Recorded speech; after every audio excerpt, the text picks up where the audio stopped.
Well, I was still at the National Security Council at the White House in 1976, celebrated the bicentennial of the United States of America on July 4th. And I had the privilege, I had some wonderful privileges working at the White House. We got to go to state dinners and dance there.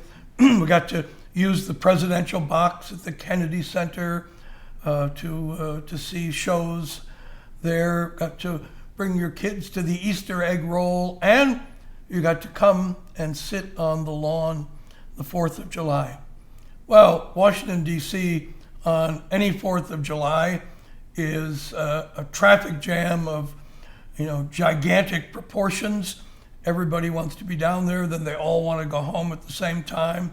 So the key in my mind was to take my wife, Lei Sun, and our new son, Davin, who was just 4 months old, and go early and go down and spend some time just on the National Mall.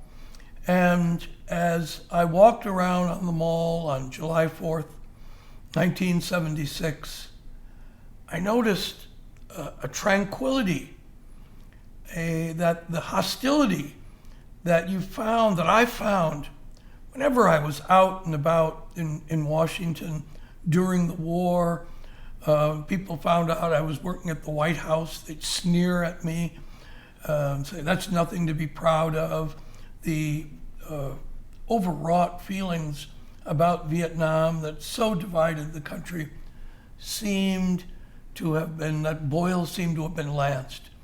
And at last, the hostility, the intense feelings that had divided us, was that celebrating our 200-year history of our country, of our democracy, of the Declaration of Independence, of our Constitution, all was bringing Americans back together. Healing the wounds of the Vietnam War at home was beginning.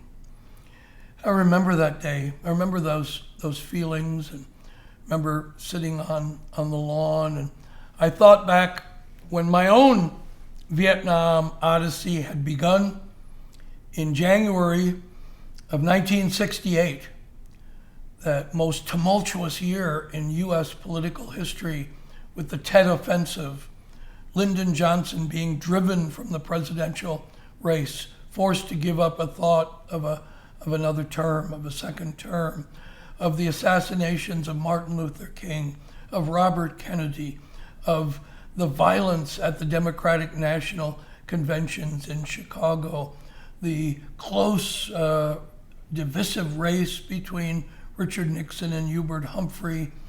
What an incredible year, terrible year, perhaps the worst year in American political history since the Civil War. 1968 was. And now I thought finally, that terrible period was coming to an end, and our country was being put back together.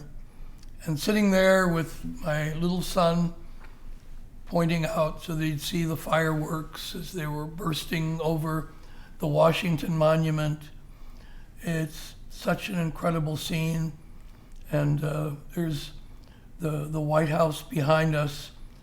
And I thought how privileged I was, kid from Wahlert High School and Loras College in Dubuque, Iowa, to have had such a front row seat to so many of those developments, so much of that history, and now to be part of what I thought would be seen as the closing act of the Vietnam War.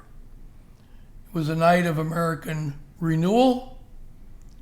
It was a night that reinforced my belief in the country.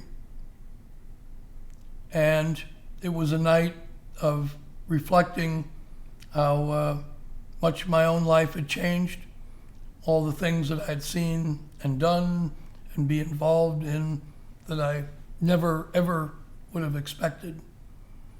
And so thought of the start of the next phase in my professional career was coming on that day.